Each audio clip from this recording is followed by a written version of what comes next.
शासन स्तर से अयोध्या का एक विजन डॉक्यूमेंट तैयार किया गया है। आप लोग चाहें तो ऑनलाइन आप लोगों को भी सर्च करेंगे तो मिल जाएगा।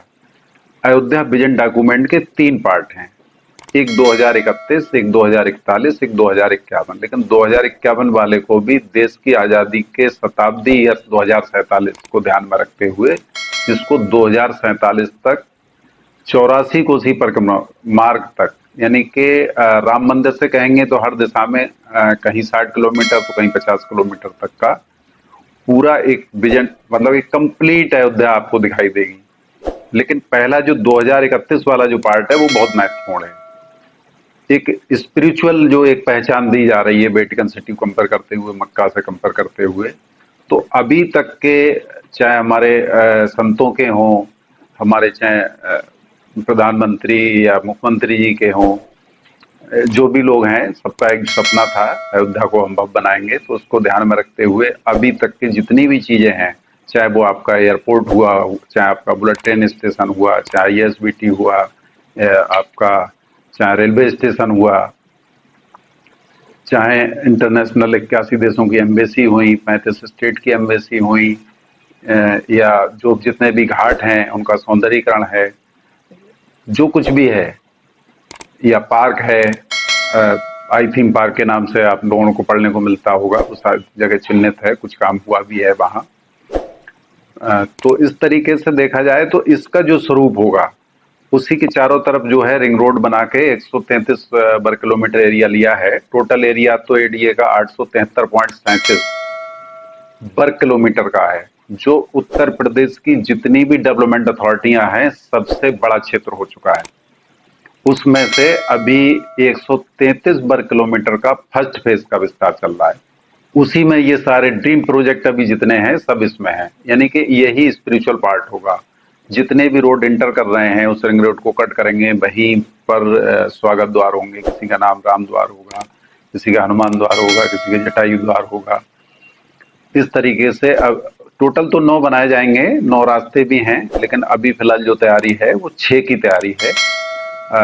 वहां से जो भी व्यक्ति इंटर करेगा तो वहीं एक, चूंकि हाई प्रोफाइल डिस्प्यूटेड रहा है तो उस वजह से सिक्योरिटी को ध्यान में रखते हुए वहीं पर स्वागत द्वार के साथ साथ पार्किंग भी वहीं होगी, होटल्स मॉल वगैरह भी वहीं होंगे। मतलब A to Z व्यक्ति के जीवन, खाने पीने, पहनने ओढ़ने, रोने, सब कुछ सारी व्यवस्थाएं सब वहीं मिलेंगी।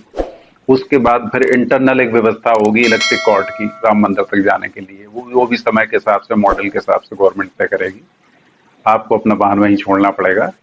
तो इसके बाद का जो सेकंड फेज होगा, नो डाउट वो भी बड़ा होगा, वहां भी इन्वेस्टरों को गवर्नमेंट जमीन देने वाली है, वहां भी विकास होगा।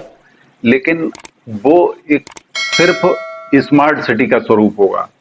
और ये अभी जो 133 वर्ग किलोमीटर का जो एरिया में जो विकास हो रहा है वो स्पिरिचुअल भी नंबर 1 है वर्ल्ड में, और स्मार्ट सिटी के तौर पर भी देखा जाए तो भी नंबर 1 है।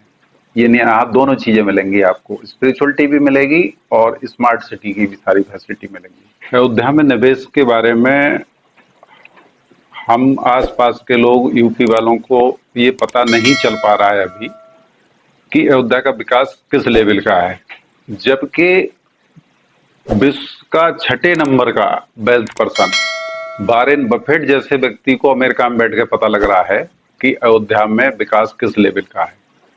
और ऐसे एक नहीं है, इनको फॉलो करने वाले बहुत सारे लोग होंगे। इनका निवेश अयोध्या में हो चुका है राम मंदिर का फैसला आने के बाद। सबसे ज्यादा जो निवेश अयोध्या में हो रहा है वो है गुजरात से। क्यों? गुजरात के व्यक्तियों का एक विजनरी लोग हैं वो। गुजरात यदि अपने आप में अगर स्टेट की जगह अगर कंट्री होता तो वो भी 6 नंबर का उसकी ग्रोथ है जीडीपी की। अब से नहीं खरीद रहे हैं गुजरात के। राम मंदिर का फैसला आया तब से शायद अयोध्या में जमीन खरीदने वाले, मुझे तो लगता है कि 25% लोग अकेले गुजरात से ही है। दूसरे नंबर पे मुंबई से, और हिंदुस्तान की राजधानी या बड़ा शहर तो ऐसा कोई नहीं बचा है जहां के निवेशकों ने अयोध्या में निवेश ना किया हो। यदि आप निवेशक हैं तो एज ए प्रॉपर्टी कंसल्टेंट, मेरा नाम राकेश गंगवार है, मेरी अपनी कंसल्टिंग फर्म है RS इनो डेवलपर्स। उसकी जो भौगोलिक स्थिति है अयोध्या की, उसको काफी लंबा रिसर्च करने के बाद आप बाहर बाहर से आएंगे, आपको इतनी आसानी से चीजें पता नहीं लगने वाली कि कहाँ पे गवर्नमेंट का एग्जीबिशन है, कहाँ पर फ्लड जोन है, क्या है, डिस्टेंस क्या है, यहाँ के जमीन कहाँ लेनी चाहिए, कहाँ नहीं लेनी चाहिए।